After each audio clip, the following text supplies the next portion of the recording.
Friends, మరి చాలా రోజుల తర్వాత మీకు వార్త చెప్పడానికి ముందుకు వచ్చాను. మరి సో వెల్కమ్ టు వివిటీవీ. ఇక్కడ Asif Munir heckled outside US hotel. అంటే యుఎస్ హోటల్కి బయట ఆయనను షేమాన్యూ అంటూ పాకిస్తానీలో ఆయనను తిడుతూ ఉన్నారు. ఓకే, చాలా అవమానం జరిగిందంటూ ఒక వీడియో పెట్టారు. ఇది ఇండియన్ ఎక్స్ప్రెస్లో వచ్చింది. మరి ఇది లొంగిపోయిన ఇరాన్ ఇజ్రాయెల్తో చర్చలకు సిద్ధం అంటుంది. సో సుమన్ టీవీలో వచ్చింది. మరి సో లొంగిపోయింది, ఒకసారి పెట్టారా? లొంగిపోయింది అంటే ఇంక మరి మనకెట్లయితే పాకిస్తాను డౌన్ అయిపోయింది, వెంటనే చర్చలకు సిద్ధం, చర్చలకు రండి అని ఎట్లా అయితే అన్నారో అలాగే ఇక్కడ ఇజ్రాయెల్ దగ్గర కూడా తట్టుకోలేదు ఇరాన్. చాలా పెద్ద దేశం ఇక్కడ, కానీ వెంటనే వాళ్ళు మేము చర్చలకు రెడీ అంటూ ఇప్పుడు వస్తున్నారు. ఇన్ని రోజులుగా అమెరికా ఇది న్యూక్లియర్ ట్రీట్ పైన, అంటే అణు ఆయుధాలు మేము కలిగి ఉండమనే దానిపైన సంతకం పెట్టమంటే పెట్టడం లేదు. మరి ఇప్పుడు బెల్బెల్ ఇచ్చి ముందుకు వచ్చినట్టు అనిపిస్తుంది. అయితే వీళ్ళు ఇప్పుడు ఇజ్రాయెల్లో ఒప్పుకోవట్లేదు. ఇంకా చూద్దాం నెక్స్ట్. ఇదేంటి? Prophet and Mohammed Sophia. ఇది నబీ అస్లీ అనేది ఇది ఈ వీడియోస్ ఒక క్రిస్టియన్, అంటే క్రిస్టియన్ ఈ ముస్లిం దేశాల్లో అతను చాలా అవమానాలు గురైన వ్యక్తి. ఇవి బొమ్మలు దారి తీశాడు. అంటే ఇస్లాంలో విత్ ప్రాఫెట్ మహమ్మద్ గురించి ఆయన పెళ్ళి ఎలా జరిగింది, లేక ప్రతిదీ వీళ్ళు నబీ అస్లీలో చెప్తారు. సో మీరు నబీ అస్లీ అని కొట్టి చూడండి వీడియో. ఇస్లాం గురించి తెలుసుకోవాలి మీరు కూడా, అంటే హిందువులు కూడా మనం కూడా తెలుసుకోవాలి. ఎందుకంటే ఇప్పుడు ఇస్లామిస్టులు ఇతర అన్ని మతాలతో పోల్చి మా మతం చాలా గొప్పది అని చెప్తూ ఉంటారు. కానీ హిందువులు ఏ మతంతో పోల్చుకోరు. వీళ్ళకి ఎంతసేపు వీళ్ళ పురాణాలు ఇవే దేవుళ్ళు ఎక్కువ కాబట్టి దీనికి టైం సరిపోదు, వాళ్ళకి టైం ఉండదు కూడా మనకు. కానీ అది తప్పు. చుట్టుపక్కల ఉన్న వాళ్ళు ఎవరు ఎట్లాంటి వాళ్ళు, వాళ్ళ కథలు ఏంటో కూడా మనకు తెలిస్తే అప్పుడు వాళ్ళ తగ్గట్టు మనం బిహేవ్ చేయగలుగుతాం. లేకపోతే మనము బ్లైండ్గా ఉంటాం అన్నమాట, గుడ్డిగా. ఉదాహరణకి మీరు మంచివాళ్ళు, చాలా మంచివాళ్ళు, కానీ మీ పక్కన వాడు మంచివాడా చెడ్డవాడా లేదా అనే ఆలోచనలు ఏంటి, వాడు ఎలాంటి మనస్తత్వము గలవాడో మీకు తెలుసుకోవాల్సిన అవసరం ఉంది. అలా లేకపోతే మీరు ఏదో మామూలు మాటను కూడా అపార్థం చేసుకున్న వాడు కూడా చంపేస్తాను నేను. అంటే నువ్వు మామూలుగా అన్నావు, కానీ అతనికి ఉద్దేశంలో అది చాలా చెడ్డ మాట అవుతుంది. కాబట్టి మరి ఇస్లామిస్టుల ప్రకారము మీరు ఒక్కొక్కసారి నోరు దారితే మేము తలకాయ నరికేయాలి అని వాళ్ళకు ఆదేశం జారీ చేస్తారు. మళ్ళీ ఇక్కడ ప్రచారం చేసే వాళ్ళు ఏం చెప్తారంటే, అమ్మో మా ఇస్లాం మతం చాలా గొప్పది, నువ్వు ఒక్కరిని చంపినా సరే ప్రపంచంలో మొత్తం విషయంలో అందరినీ చంపినట్టే అంటుంది. ఈ ఉగ్రవాదులు అలాగే చంపుతారులేండి, వాళ్ళంతా దారి తప్పిన వాళ్ళు మా అసలైన ఇస్లామిస్టులు కారని చెప్తారు. మరి ఏది నిజం, ఏది అబద్ధం? ఈ దీది అనే టైం ఒక ఆమె చెప్తా ఉంది, ఎక్స్ ముస్లిమ్స్ దీది అని తెలుగులో కూడా చెప్తున్నారు. వాళ్ళు మొహాలు కనబడకుండా చెప్తారు. సో మరి ఎందుకంటే కనబడితే ఎవరు చంపేస్తారు ఖచ్చితంగా. వాళ్ళు ఒక పిలుపు ఇచ్చారనుకోండి, ఇంకా అందరు రోడ్ల పైనకి వచ్చేస్తారు. సో కాబట్టి వాళ్ళను, అలాగే ఇంకొకటి మతం మారితే కూడా చంపాలని వాళ్ళ మతంలో ఉన్నట్టు మరి నేను వీళ్ళు గారు తెలుసుకున్నాను. ఇప్పుడు హిందూ వెళ్ళి వేరే మతంలో మారారు అనుకోండి, క్రిస్టియన్స్లో వాళ్ళు మా హిందూ మతంలో నేను ఒకప్పుడు బ్రాహ్మణ్ ఉంటే రోజు పూజలు చేస్తుంటే అంటూ వెక్కిరింపుగా హిందూ మతాన్ని వెక్కిరిస్తూ వాళ్ళు ఓపెన్గా విత్ వీడియోలు చేస్తుంటే మనము అంటే హిందువులు ఏవి వాడిని పీకలేకపోతున్నాం. ఇప్పుడు మన కరుణాకర్ సుగ్నా, లలిత్ కుమార్ గారు, కొంతమంది వీళ్ళు ఎక్స్ క్రిస్టియన్స్ కూడా ముందుకు వచ్చి వాళ్ళు ఎలా అయితే ఈ ఎక్స్ హిందువులను పెట్టుకున్నారు ఒక ప్లాట్ఫామ్. సో హిందువులు మాత్రం ఎవరైనా ఏమనుకోలే, ఎవరి పాపాన వాళ్ళు పోతారు, మనకెందుకు, జరిగేదేదో జరగక మానదు, మన నుదుట అది ఎలా ఉంటే అలా అవుతుంది అనే టైప్లో ఉన్న వాళ్ళందరూ దొంగలు నా ఉద్దేశంలో. వీళ్ళు మహా ప్రమాదకారులు. వీళ్ళ వల్ల అంటే వీళ్ళు ఎలాంటి వాళ్ళు అంటే పలాయనం చిత్తగించే వాళ్ళు అనమాట. ఇప్పుడు ఇద్దరి మధ్య కొట్లాట అవుతుందంటే రెండు కుటుంబాల మధ్యలో, ఇక్కడ ఒక 10 మంది, అక్కడ ఒక 10 మంది, ఈ 9 మంది రాలేదనుకోండి, అక్కడ ఉన్న వాళ్ళు ఈజీగా వీళ్ళని కొట్టి చంపి ఆళ్ళ ఆస్తులను లాగేసుకొని పోతారు.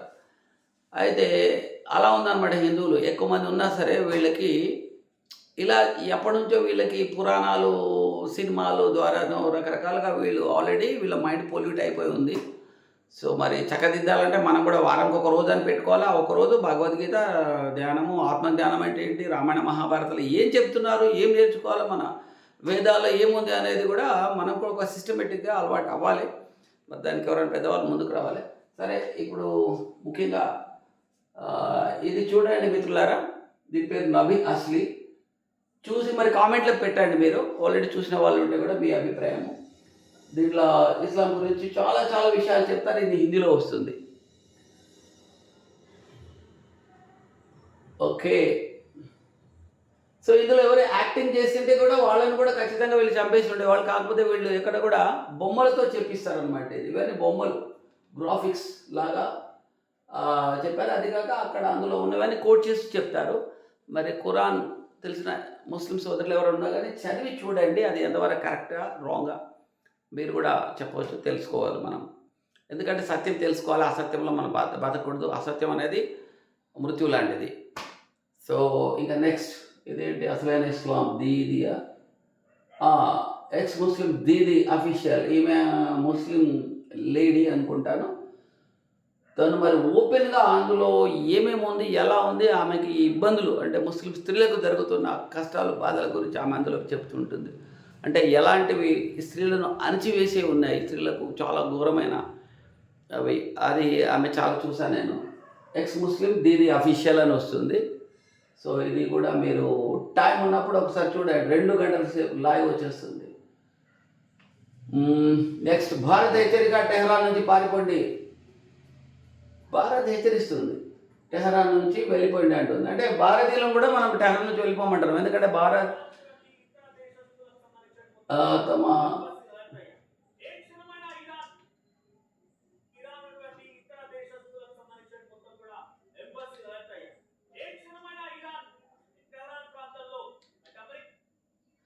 సో, అయితే ఇది ఏం చెప్తున్నారంటే ఇక్కడ ఈ టెహరాన్ అనేది మరి ఇరాన్ యొక్క ముఖ్యమైన నగరం. అక్కడ 1,70,00,000 మంది నివసిస్తారు. వాళ్ళని వెళ్ళిపోమని చెప్పేస్తున్నారు. వాళ్ళు భయంకరంగా పారిపోతున్నారు.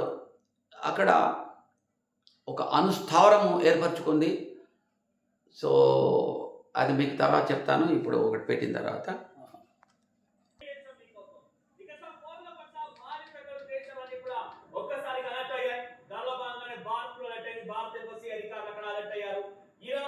భారతీయ పౌరులు వెంటనే అక్కడి నుంచి సేఫ్టీ జోన్స్ కి వెళ్ళాలంటగా సూచించారు. అతనికి ఆదేశాలు జారీ చేశారు. లైన్ గడ్ వెళ్ళిపోతున్నారు. పెద్ద ఎత్తున వెళ్ళిపోవాలంటే ఎంత పరిశ్రమ చెప్పండి. వచ్చేయండి, ఇతర దేశాల్లోకి రాండి అంటే కూడా వాళ్ళందరికీ ఎంత భయంకరమైన పరిస్థితి ఉంది అంటే, ఇప్పుడు ఒక ఉన్నట్టు ఉండి ఇప్పుడు హైదరాబాద్ నుంచి వెళ్ళిపోండి అన్నారు అనుకోండి. దాదాపు హైదరాబాద్ అంత పెద్దది, అది ఇంకాస్త పెద్దది అనుకోవచ్చు. 1,50,00,000 అంటే ఇంతమంది ఒక్కసారిగా కార్లు తీసుకొని వెళ్ళిపోయారు అనుకోండి. పండగలప్పుడు వెళ్తేనే మనకు ఎంత ఘోరంగా ఉంటుంది. మరి కార్లలో అన్ని ఐటమ్స్ పెట్టుకొని వెళ్ళిపోవాల్సి వస్తుంది. పెద్ద లైన్లు ఉంటాయి, క్లియర్ అవ్వదు. అయితే చాలా దారుణంగా ఉంది వీళ్ళ పరిస్థితి. మరి లేకపోతే ఉంటే చనిపోయే అవకాశం ఉంది. ఇది అణుస్థావరాలపైన దాడులు జరిపినప్పుడు దాని పేరు టెస్లా కాదు, ఇంకోటి ఉంది, అలా దగ్గరగా ఉంది. ఇంకా వినండి కొంచెం వార్త.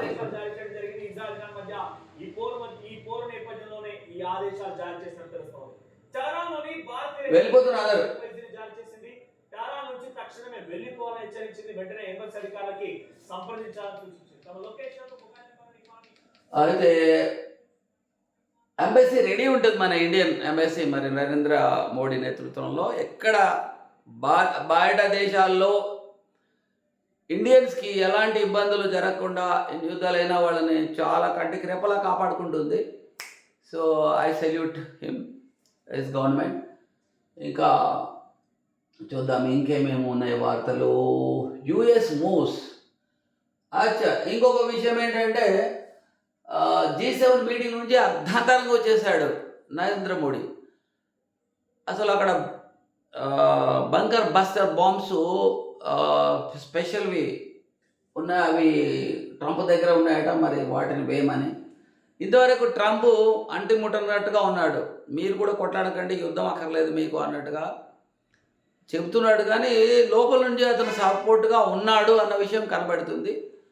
అయితే అమెరికా యుద్ధ దాహం అనేది చాలామంది కామెంట్లు పెడుతున్నారు.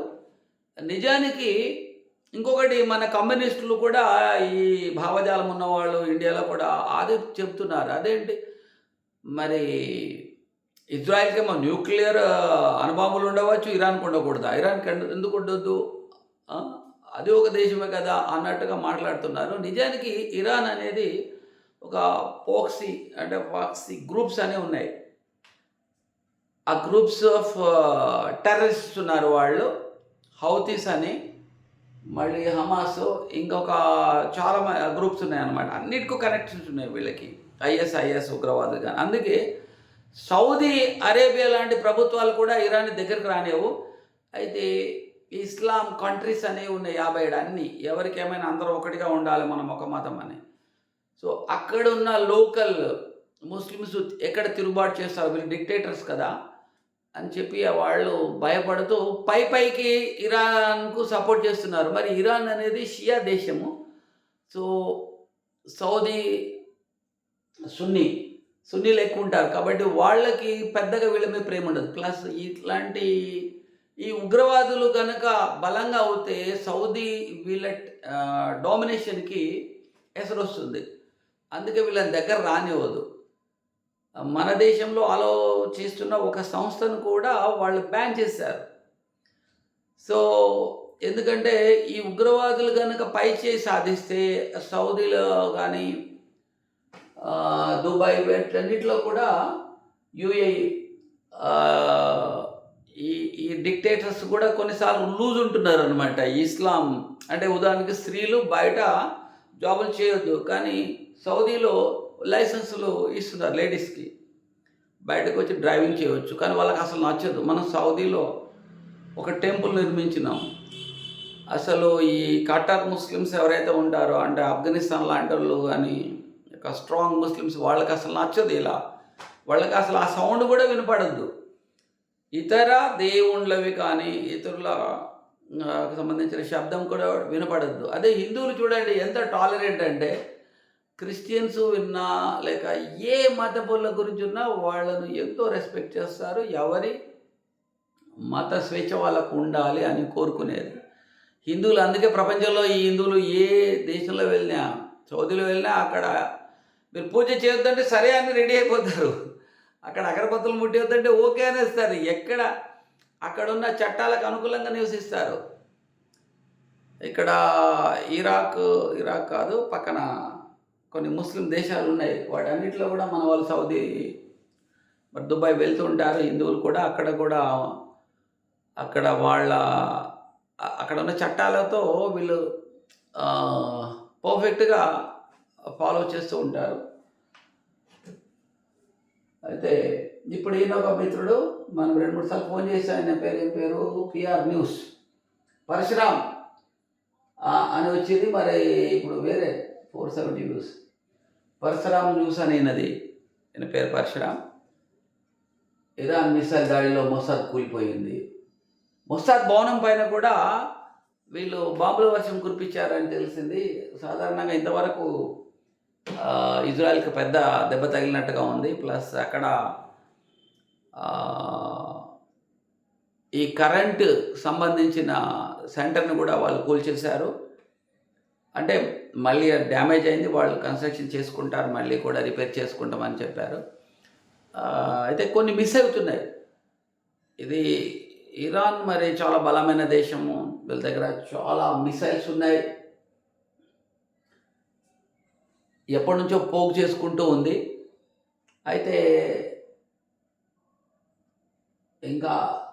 అంత డ్యామేజ్ చేయలేరు. ఏంటంటే ముఖ్యంగా ప్రాణ నష్టము చాలా తక్కువగా ఉంటుంది. ఇంత బిల్డింగ్లను కొలాప్స్ అవుతున్నాయి కదా. కానీ కారణం ఏంటంటే వీళ్ళు బంకర్లోకి వెళ్ళిపోతారు. ఇన్ని ఏళ్ళుగా వాళ్ళు పాలస్తీన్ నుంచి అక్కడ నుంచి మిసైల్స్ పడుతూ ఉంటే వీళ్ళకు సైరన్ రావటం, మెసేజ్ రావటం ఇలా ప్రిపేర్ అయి ఉన్నారు వాళ్ళు.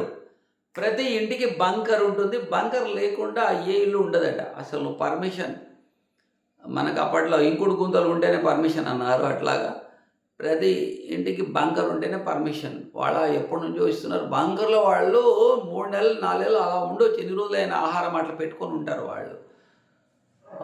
బిగ్ టీవీలో ఏదో చూపించినట్టున్నారు. ఇంకా మూడో ప్రపంచ యుద్ధానికి సిద్ధం అంటున్నారు. అయితే ఇక్కడ చైనా వస్తది ఇరాన్ నుంచి అంటున్నారు. వీళ్ళందరూ కూడా చైనా ఈజ్ పక్క కమర్షియల్ దేశము. అది డైరెక్ట్‌గా ఇన్వాల్వ్ అవ్వదు. ఏమైనా ఉంటే అమ్ముకుంటది. ఇరాన్ బాగా చమురు దేశం కాబట్టి వాళ్ళకి వాళ్ళ సపోర్ట్‌గా ఉన్నట్టు ఉండి వాళ్ళ దగ్గర ఎక్కువ బిజినెస్ చేయడానికి వీళ్ళ ప్లాన్. ఇక డైరెక్ట్ ఫైట్‌లో రారు. ఎందుకంటే ఒక్కసారి వాళ్ళ ఆర్థిక స్థితి పడిపోతుంది అని యుద్ధ రంగంలో. అయితే కొంతమంది ఛానల్స్ మూడో ప్రపంచ యుద్ధం అని అదరగొడుతున్నారు జనాన్ని.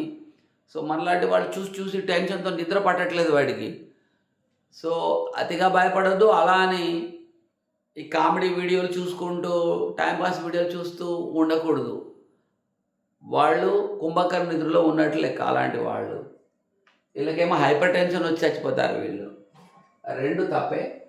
అమెరికా ఫైట్ జెట్ ఇజ్రాయెల్‌కి అండగా అమెరికా జెట్స్ కూడా వస్తున్నాయన్నారు. ఏ ఛానల్ ఇది? ఛానల్ బట్టి కూడా చూడాలి. ఐ న్యూస్ అంటే స్టాండర్డ్ న్యూస్. ఇంతకుముందు ఒక న్యూస్ చూసాను నేను.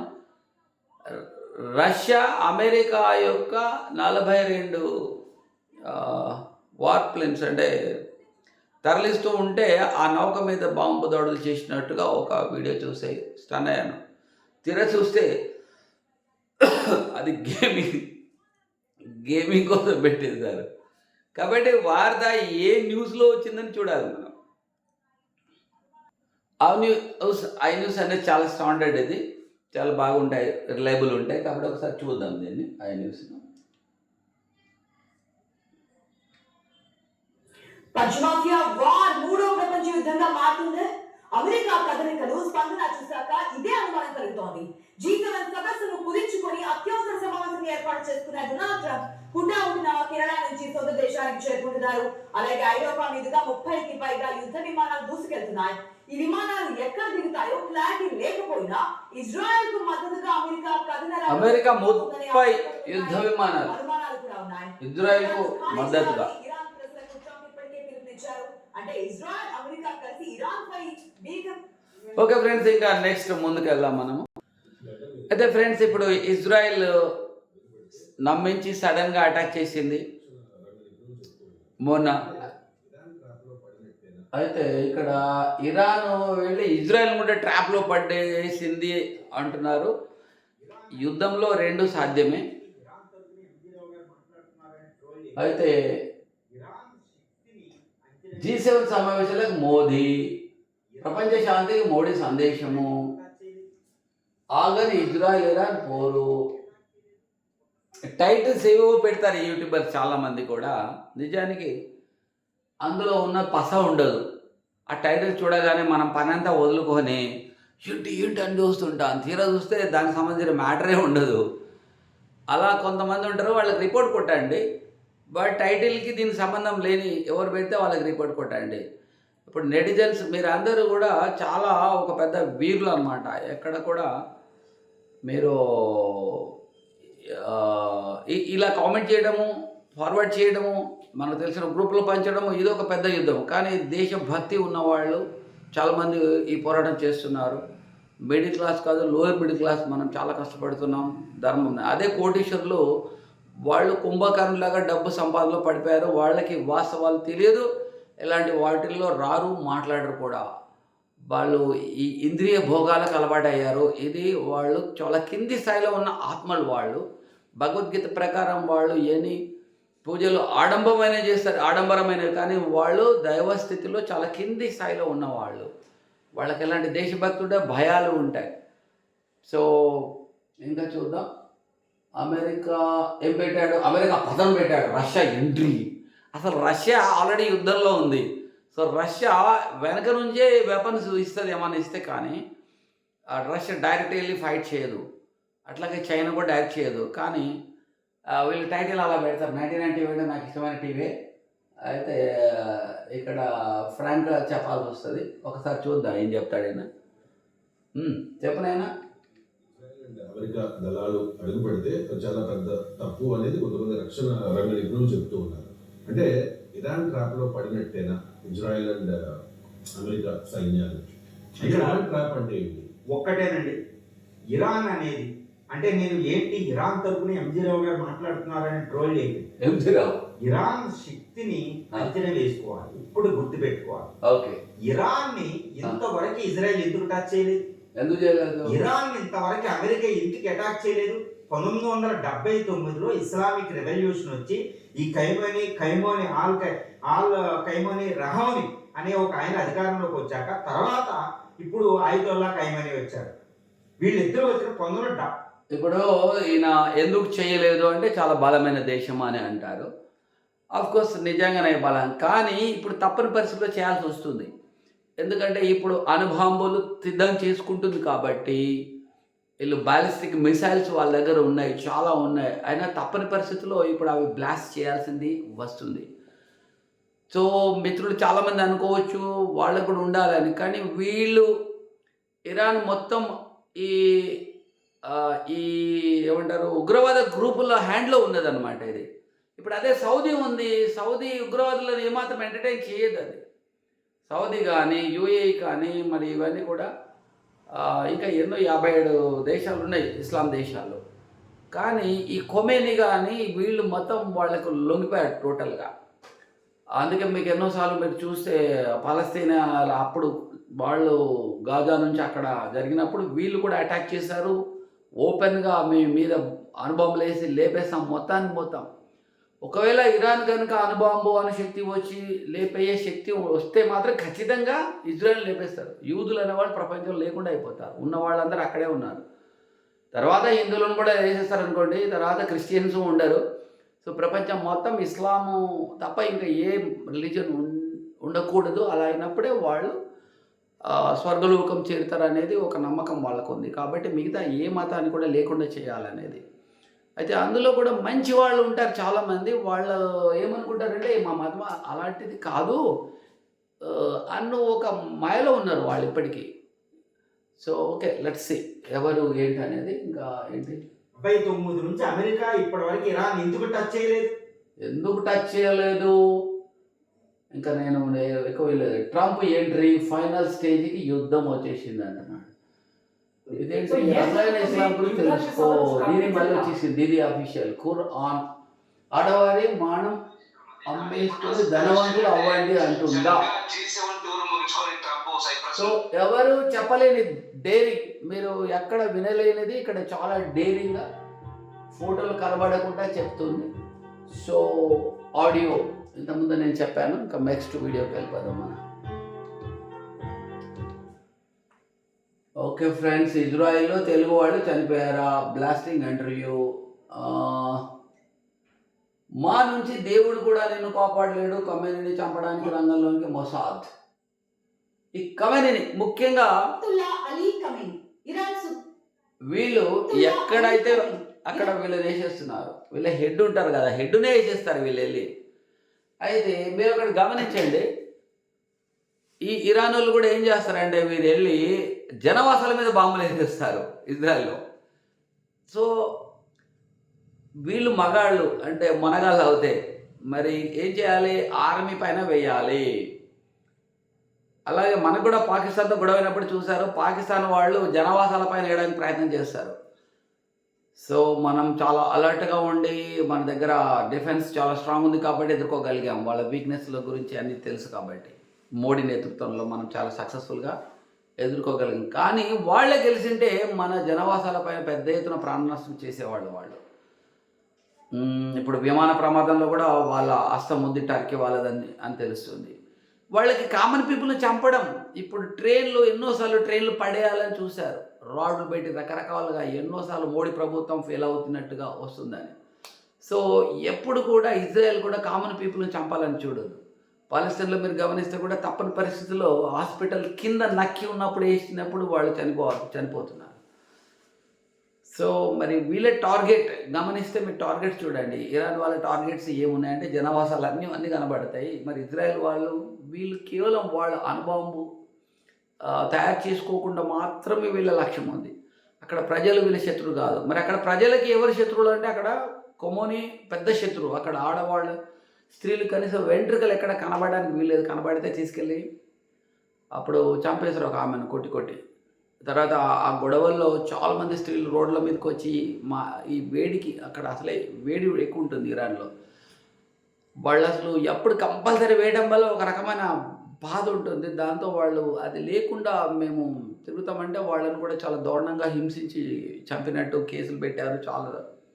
చాలా ఘోరమైన కేసులు ఉంటాయి. ఒక 10 ఏళ్ళు ఇక్కడ మర్డర్ చేసిన వాడికి కూడా శిక్షలు పడవు. వాళ్ళకి మాత్రం ఖచ్చితంగా పడతాయి. ఖచ్చితంగా అదేంటి ఇజాబ్ వేయలేదని తెలిస్తే వాళ్ళని కొడతారు. మళ్ళీ భయంకరంగా ఒక 20 ఏళ్ళలో 10 ఏళ్ళలో 20 ఏళ్ళలో వాళ్ళకి శిక్ష ఉంటుంది అక్కడ. శిక్ష అంటే ఇక్కడ జైల్లాగా ఉండదు. చాలా దారుణంగా ఉంటుంది అక్కడ పరిస్థితి. అయినా ఎదిరించి వాళ్ళు బయటకు వచ్చారు. మరి అలాంటి ఆ స్త్రీలను వాళ్ళు ఎంత దారుణంగా అంటే మరి అక్కడ పురుషులు కూడా ఎంతోమంది వచ్చారు. కానీ వీళ్ళందరికంటే వాళ్ళు స్ట్రాంగ్ ఉంటారు. ఇప్పుడు అతివాదులు మితవాదులు అని ఉంటారు. మితవాదులు ఏంటి మెత్తగా ఉంటారు. వీళ్ళు 90 మంది మితవాదులు ఉన్న అతివాదులు 10% ఉన్నా వాళ్ళదే నడుస్తుంది. ఆ 10% ఉన్న వాళ్ళు చంపడానికి రెడీగా ఉంటారు. ఈ 90% వాళ్ళు ఉండరు. సో నాకు తెలిసి ఇరాన్లో 90% మంది మంచి వాళ్ళు కూడా భయంగా బతుకుతారు తప్ప వాళ్ళు బయటకు వచ్చి ఎదిరించలేరు. వాళ్ళకి యూనిటీ ఉండదు. వాళ్ళు కలిసి ఎదిరించరు.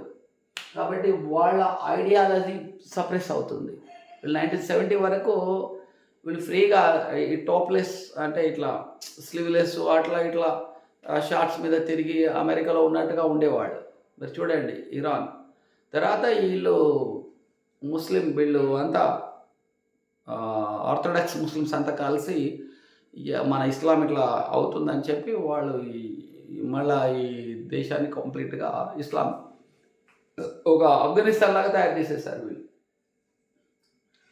ఇంకా టార్గెట్ కమాండ్ని కూడా కథం చేద్దామని చూస్తున్నారు. ఇంతకుముందు ఆర్మీ హెడ్ను అసలు చాలా హెడ్లను వీళ్ళు లేపేశారు. సో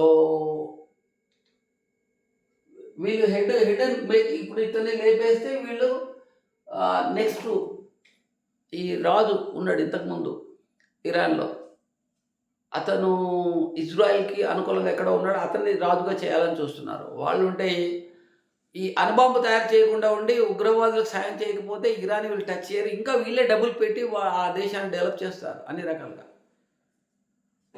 ఇంకేముంది నెక్స్ట్ G7 వదిలిన ట్రంప్ వార్. సో అది ఫ్రెండ్స్. మరి ఇవాళ ఇంకొకటి రాకేష్ది ఒకటి వీడియో మీకు చూపిస్తాను. రాకేష్ రెడ్డి. సో రాకేష్ రెడ్డికి మన సెల్యూట్ కొట్టాలి. ఎమ్మెల్యే మరి హిందువులకు జరిగిన ఒక దారుణమైన అటాక్ చేశారు. దారుణంగా కొట్టారు. 40 మంది రోహింగ్యా ముస్లింలు అక్కడ స్థానిక ముస్లింలతో కలిసి వచ్చాట. మరి ఎస్ఐ కేవలము 4-5 మొక్కుబడిగా కేసులు పెట్టేశాడు. మా దగ్గర డబ్బులు ప్లస్ ఒత్తిడి వచ్చి ఉంటుంది. ఖచ్చితంగా ఒత్తిడి చాలా ఉంటుంది. హై నుంచి వస్తుంది వాళ్ళకి. హై అంటే ఓవైసీ చేస్తాడు లేదా సీఎం నుంచో వస్తుంది వాళ్ళకి. డీజీపీ నుంచి ఆ రేంజ్లో ఉంటుంది వాళ్ళకి ఒత్తిడి. చాలా భయంకరంగా ఉంటుంది. అయితే వాళ్ళు ఐఎస్ఐకి ఎలా క్లాస్ ఇస్తున్నారు చూడండి. ఓకే రాకేష్ రెడ్డి గారు చెప్పండి. చక్కగా బొట్టు పెట్టుకొని వస్తాడు కాషాయం బట్టలు వేసుకొని. ఇలాంటి వాళ్ళు మరి ఎన్నుకోవాలి మనం. దాంతో దారుణం కొట్టారు చూడండి. ఇక్కడ ఫేస్ కనబడుతుంది. స్థానిక ముస్లింలతో కలిసిపోయి ఒక హిందూ యువకుని పోలీస్ స్టేషన్ నేను హాస్పిటల్లో ఉన్నాను. ఎస్ఐకి ఫోన్ చేసి మాట్లాడుతున్నాను.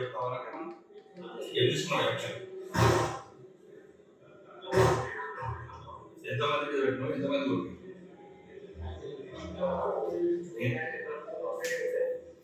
ఇద్దరు ముగ్గురు అండి. మొత్తము బుల్లెట్ చూస్తే మరి దారుణంగా ఉన్నది ఇక్కడ పరిస్థితి. ఆయన కనీసం లేచి కూర్చోలేని పొజిషన్ ఉన్నాడు. లైఫ్ లాంగ్ కోలుకోలేకపోవచ్చు. వెనుక సిరిగిందా నడిమిరిగిందో తెలియదు. ఎంత కళ్ళ ముందు పుట్టు కనబడుతున్నాయి, కళ్ళ ముందు తల మీద గాయం కనబడుతుంది. తల పది రిపోర్ట్ ఇచ్చిండ్రు. పోలీసు యూనిఫామ్ ఉన్న నీకు హిందువుల ఇబ్బంది అర్థమైందా లేదా? అసలు ఇంత క్లియర్గా అడిగిన వాడు నాకు లైఫ్లో ఇంతవరకు చూడలేదు నేను, ఒక ఎమ్మెల్యే. అక్కడ మాట్లాడుతున్నాయా? ఒక హిందూ ఎమ్మెల్యేగా మాట్లాడుతున్నా, హిందువుల తరఫున 40 మంది కొట్టి బుల్లెట్లు ఎక్కిస్తే నువ్వు ఇక ముగ్గురు ఏం చేసి మిగతాలందరినీ ఏం లోపైకి పొందారు? 40 మందిని కూడా కొడితే ఎంతమంది అరెస్ట్ చేస్తావు? రావాలా 10,000 మంది తీసుకుని? కానీ ఇలా ఊరోళ్ళందరికీ కూడా ఏమైతే హిందువులు ఒకటిగా 10,000 మందిని ఈయన సాలిడారిటీగా ర్యాలీ చేస్తామంటే ఎస్ఐ బెదిరించాడట. మీరు ర్యాలీ చేశారనుకో మీ సంగతి తెలుస్తా బిడ్డ, మిమ్మల్ని అందరినీ లోపలేసి కొమ్ముతా అన్నాడట. సో హిందువులు చూడండి ఎంత పిరికి పందలు, ఎంత భయస్తులు అంటే వాళ్ళు పర్మిషన్, అదే ముస్లిమ్స్ అయితే ఇప్పటికీ వాళ్ళ పర్మిషన్ గిర్మిస్ చూడరు, 1000 మందిగా 1,00,000 మంది వాళ్ళు ఒకసారి రోడ్ల మీదకి వచ్చేయగలుగుతారు. మరి వీళ్ళు ఎవరు రావడానికి వెనక ముందు ఎన్నో ఆలోచించి వద్దామనుకుంటే కూడా అలా బెదిరించాడట. సో ఈయన ఓన్గా కాకుండా పైనుంచి ప్రెజర్ వచ్చి వస్తుంది వీళ్ళు ఖచ్చితంగా. ఇప్పుడు ఇది కాంగ్రెస్ ప్రభుత్వం, వాళ్ళకి కంప్లీట్గా వన్ సైడ్ ఉంటుంది ప్రభుత్వం. కాంగ్రెస్ అన్నప్పుడు కంప్లీట్గా తప్పు వాళ్ళది ఉన్నా లేకున్నా వాళ్ళ వైపే ఉంటారు ఎట్టి పరిస్థితుల్లో. రాకేష్ రెడ్డి ఎలా ఆడుతున్నాడు చూడండి. హిందువులంతా కూడా అరెస్ట్ చేస్తాడన్నమాట. ఇందులో చెక్కేయాలని చెక్కేయాలని ఇలా మొత్తం వీడియోలు విలేజ్ బతకాలి కదా హిందువులు. యూనిఫామ్ నువ్వు కూడా హిందువే కదా, నువ్వు కూడా బతకాలి. ఇప్పుడు ఏదంటే మోతాడేసేవి, రేపు హైదరాబాద్ పోతావు, ఆసిఫాబాద్ పోతావు, అప్పుడు బుల్లెట్ ఎక్కిస్తారు నీ మీద ఎక్క, నీ మీద ఎక్కియా? ఏదంటే మోతాడేసేవి యూనిఫామ్ ఉంది, నీ మీద ఎక్కిస్తారు. ఎక్సలెంట్. ఇక్కడ ఎక్కడిదక్కడ ఖండించకపోతే ఎక్కడ బతుకుతారండి హిందువులు? 80% ఉన్నప్పుడు ఈ సమస్యలు వస్తే ఉంటే సమస్యలు ఏముంది? 80% ఇంకా 30% ఉన్నప్పుడు కథమే. 40% ఉన్నారనుకో వెంటనే 1%కి వచ్చేస్తుంది. విత్ ఇన్ స్పాన్ అప్పుడు 2-3 ఏళ్ళు 4-5 ఏళ్లలో ఇది వెంటనే 1% పరిగెత్తుకొని వస్తుంది. భయంకరమైన దాడులకు తట్టుకోలేక వీళ్ళంతా కన్వర్షన్ మొదలవుతుంది. 40 మంది ముస్లిమ్స్ ఒక Hindu police station complaint police station మొత్తం వెళ్ళారా? ఇదంతా కాంప్లైంట్ కదా ఎస్ఐ గారు. మీరు 307 పెడతారా, 302 పెడతారా, ఇంకేమైనా మన సెక్షన్ అని పెడతారా అని మనం చట్టం ఉంది కదా ఇక్కడ. ఈయన ఏదో తప్పు చేశాడని చెప్తున్నారు వాళ్ళు. మళ్ళీ అందరిని ఒకటి కాకుండా పోలీస్ స్టేషన్ ధర్నాలు కాకుండా హిందువులు ఒకటి కాకుండా మళ్ళీ తయారు చేస్తున్నారు మీరు. ర్యాలీ చేస్తే ఏమైంది ఎస్ఐ గారు? చేస్తే చేయని హిందువులు ఒకటి కావద్దు అంటారు. హిందువులు ఒకటైతే అక్కడ కాంగ్రెస్ దెబ్బ అయిపోతుంది. ఇప్పుడు మా లోకల్గా మేము కొన్ని బంగ్లాదేశ్లో జరిగిన దారుణాల గురించి వీడియోలు పెడదామని ట్రై చేసాము. అయితే గ్రూపులలో ఇక్కడ లోకల్ అందరూ కూడా టీఆర్ఎస్లో ఉండ్రి, ఇక్కడ కార్పొరేటర్లు అంతా. సో ఈ బండ్ల కూడా ఇటు సైడ్ చాలా వెంటనే వీళ్ళందరూ ఫోన్ చేసి మరి ఆ బంగ్లాదేశ్లో హిందువుల మీద జరుగుతున్నవి అన్ని వీడియోలు డిలీట్ చేయించారు. మా గ్రామం, మా సొంత ఊళ్ళో కూడా అలాగే జరిగింది. ఆ గ్రూప్లో నుంచి ఎవరు పెట్టొద్దు అవి ఆ వీడియోలు. అంటే బంగ్లాదేశ్ కాబట్టి ఈ మాత్రమన్నా మనం పెట్టగలుగుతున్నాము, అక్కడక్కడ మనం చూడగలుగుతున్నాము. ఇదే సంఘటన, ఇదే దారుణాలు కనుక సేమ్ మన రాష్ట్రంలో జరిగితే కూడా ఏ ఛానల్లో రాదు. సో ఇందులో ధైర్యవంతులై ఈ ఛానల్ వాళ్ళు ఇచ్చారు మనకి, యోయో టీవీ. సో ఏదో అక్కడక్కడ యూట్యూబర్స్ కొన్ని ఇస్తున్నారు. అయితే అది కూడా రేవంత్ రెడ్డికి కొంచెము ఆర్ఎస్ఎస్ రక్తం ఆయనలో ఉంది కాబట్టి కొంత అందులో బీజేపీ వాళ్ళని కొద్దిగా వీళ్ళు చేయగలుగుతున్నారు టాలరెట్. అదే కేంద్రంలో కూడా కాంగ్రెసే ఉంటే, ఇక్కడ రేవంత్ రెడ్డి కొంత ఆర్ఎస్ఎస్ రక్తం కాకుండా ఇంకా వేరే వాళ్ళు ఉంటే భయంకరంగా ఉండేది పరిస్థితి కూడా. సో ఓకే ఫ్రెండ్స్, మరి ఇంకా వీడియో చాలా లెంత్ అవుతుంది. ఓ గాడ్, ఇది 33 మినిట్స్కి వెళ్ళిపోయింది. Thank you very much. ఇది ఇలాగ అప్లోడ్ చేస్తాను. సో మా బీబీ టీవీకి చూసినందుకు, లైక్ చేసినందుకు మీరు లైక్ చేయండి, కామెంట్ చేయండి, ఫార్వర్డ్ చేయండి. దానివల్ల ఇది ఎక్కువ మందికి రీచ్ అవుతుంది. సో జై హింద్, భారత్ మాతకి జై, జై శ్రీరామ్.